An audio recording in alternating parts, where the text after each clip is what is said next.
Assalamualaikum warahmatullahi wabarakatuh. Baiklah, di dalam video ini saya akan menjelaskan sebuah kasus yang berjudul Tindak Pidana Pencabulan di Desa Air Lengit, Kecamatan Bunguran Tengah, Kabupaten Natuna, dalam perspektif teori labeling. Pengertian teori labeling. Menurut Lemmer dalam Sunarto 2004, teori labeling adalah penyimpangan yang disebabkan oleh pemberian cap atau label dari masyarakat kepada seseorang yang kemudian cenderung akan melanjutkan penyimpangan tersebut. Pencabulan merupakan bentuk penyimpangan sekunder, yang mana jika seorang melakukan penyimpangan pencabulan, tentunya akan dilaporkan ke pihak berwajib dan dipidanakan, tanpa melihat latar belakang dan identitas orang tersebut. Selain itu, masyarakat juga tentunya memberi penilaian atau melabelnya sebagai kriminal atau memiliki kelainan mental yang bersifat mesum. Dalam penelitian ini, yang melakukan penyimpangan pencabulan berjumlah satu orang, yaitu berinisial H. Jika seorang melakukan penyimpangan, tentunya adanya alasan-alasan atau faktor-faktor tertentu yang melatar belakangi atau mendorong seorang melakukan penyimpangan atau tindak kriminal tersebut. Dalam hal ini adalah pencabulan. Setelah dilakukan observasi, ternyata masyarakat menilai atau melabel H ini sebagai orang yang memiliki kelainan mental sejak kecil, sehingga tak ada kawan seumuran yang mau berteman dengannya. Jadi, dia hanya berteman dengan adiknya saja dan tetangga perempuan yang masih duduk di kelas 3 SD. Ungkapan di atas sesuai dengan pendapat yang diungkapkan oleh Joki M.S. Yaat pada tahun 2009, bahwa teori labeling ini pada prinsipnya mengungkapkan dua hal. Pertama, orang yang berperilaku normal atau tidak normal, menyimpang atau tidak menyimpang, tergantung pada bagaimana orang lain, seperti orang tua, keluarga, dan masyarakat menilainya. Penilaian itu ditentukan oleh kategorisasi yang sudah melekat pada pemikiran orang lain. Keadaan demikian membuat sebagian masyarakat takut dan mengecap H sebagai seorang yang mengerikan, memiliki kelainan, namun memiliki nafsu dan bersifat mesum. Namun, ada juga sebagian masyarakat yang menganggap bahwa tidak sepenuhnya salah si pelaku yang diberi label. Ada sebagian masyarakat yang bersimpati terhadapnya. Ungkapan di atas sesuai dengan pendapat yang diungkapkan oleh Lemmer dalam Horton dan Hun pada tahun 1984, bahwa kriminal tidak berbeda sama sekali dengan non-kriminal, sebelum pada akhirnya orang tersebut berhadapan dengan hukum. Ideologi ini menimbulkan simpati bagi para pelanggar hukum sebagai pecundang dan korban. Dalam artian bahwa label tidak hanya berdampak negatif, namun memiliki sisi positif, yaitu menarik simpati orang-orang yang peduli kepada korban pengucapan. Namun, jika tidak menutup kemungkinan akan berpengaruh terhadap interaksi antara tetangga sekitar dan teman sepermainan dengan pelaku tindak kriminal yang kini berstatus sebagai mantan narapidana.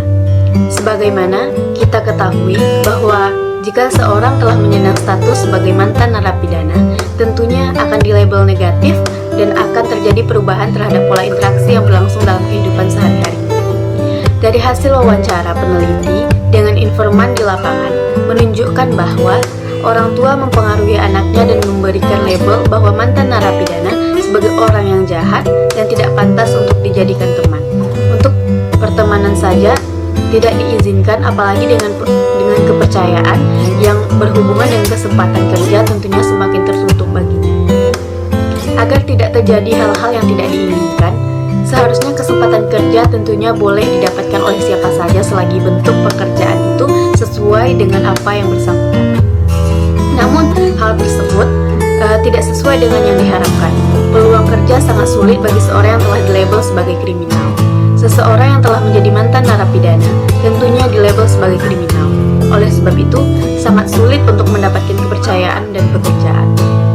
Berdasarkan pernyataan yang diungkapkan oleh informan yang merupakan mantan narapidana yang peneliti jumpai di lapangan, sesuai dengan tokoh teori labeling yang diungkapkan oleh Wilkins dalam Joki M.S. Yaat pada tahun 2009, pelabelan ini akan mengurangi akses mereka terhadap kesempatan yang sah dan mendorong mereka berpaling ke kesempatan yang tidak sah untuk mencapai tujuan mereka, sehingga dan bahkan akan semakin jauh terpisahkan dari orang konvensional. label serta pengucilan sangat jelas dirasakan oleh pelaku tindak pidana pencabulan beserta keluarganya. Akses mereka terhadap pekerjaan serta untuk menjalani kehidupan dirasakan sangat sulit dan membutuhkan waktu yang sangat lama agar dapat diterima kembali oleh masyarakat.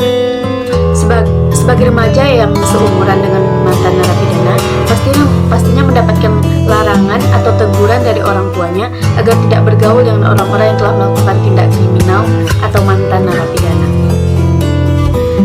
Berdasarkan pernyataan yang diungkapkan oleh informan tersebut, memiliki kemiripan dengan observasi yang peneliti lakukan di lapangan, bahwa pelaku pencabulan tidak memiliki kawan akrab yang seumuran dengannya.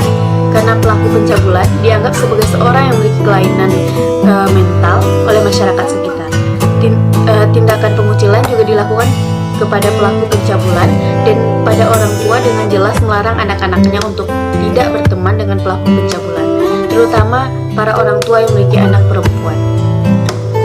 Dengan kondisi pelaku tindak pidana pencabulan yang dianggap masyarakat sebagai seorang yang memiliki kelainan mental, ternyata juga mempengaruhi interaksi antara pelaku tindak pidana pencabulan dengan teman seumuran yang tinggal di sekitarnya. Setelah pelaku menyelesaikan masa hukumannya dan berstatus sebagai mantan narapidana. Jika seorang menjalani hukumannya dan telah menyelesaikan hukuman tersebut, lalu seseorang tersebut kembali ke lingkungan tempat tinggalnya kembali, maka kondisi dan situasi yang terjadi akan terasa berbeda walaupun yang bersangkutan memiliki sedikit kelainan, terutama bagi keluarga dan tetangga-tetangga sekitar. Berbeda dengan memang sebelumnya tidak akrab, maka akan terasa biasa saja. Kondisi tersebut sesuai dengan observasi yang dilakukan peneliti di lapangan. Kondisi yang terjadi antara mantan narapidana dengan remaja yang seumuran juga sama terjadi dengan keluarga atau orang tua yang memiliki anak remaja yang belum menikah. Tentunya orang tua tidak mau anak remajanya terikat melakukan penyimpangan seperti melakukan pencabulan. Pernyataan tersebut menunjukkan bahwa mayoritas keluarga yang memiliki anak remaja tidak mengizinkan anaknya bergaul dengan mantan narapidana. Mereka khawatir anaknya ikut terseret ke pergaulan bebas dan mencemarkan nama baik keluarganya. Dan sesuai dengan observasi yang dilakukan oleh peneliti, bahwa masyarakat sekitar menganggap mantan narapidana sebagai orang yang selalu berbuat kesalahan atau kriminal dari sebelum dia menyandang status sebagai mantan narapidana.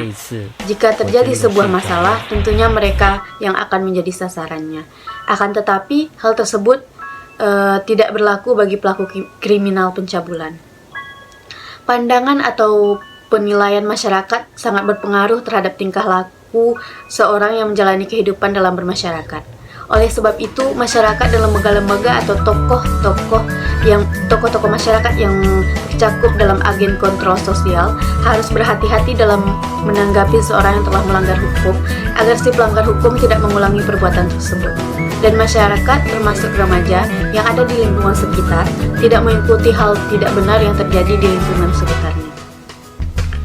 Berdasarkan hasil wawancara yang dilakukan oleh peneliti di lapangan, bahwa para tokoh masyarakat yang menjadi orang-orang yang disegani serta didengarkan oleh masyarakat merupakan agen kontrol sosial, namun jelas terlihat bahwa mereka kurang berpengaruh di desa Erlangen. Hal ini mungkin disebabkan oleh perkembangan zaman dan dampak dari globalisasi serta modernisasi yang mulai merubah sifat dan perilaku masyarakat dan membuat masyarakat lebih individualis dan materialis serta tidak lagi mendahulukan kepentingan bersama dan lebih mendahulukan kepentingan pribadi serta golongannya. Baiklah, hanya itu yang dapat saya sampaikan. Semoga video ini bermanfaat bagi kita semua. Sekian, terima kasih. Assalamualaikum warahmatullahi wabarakatuh.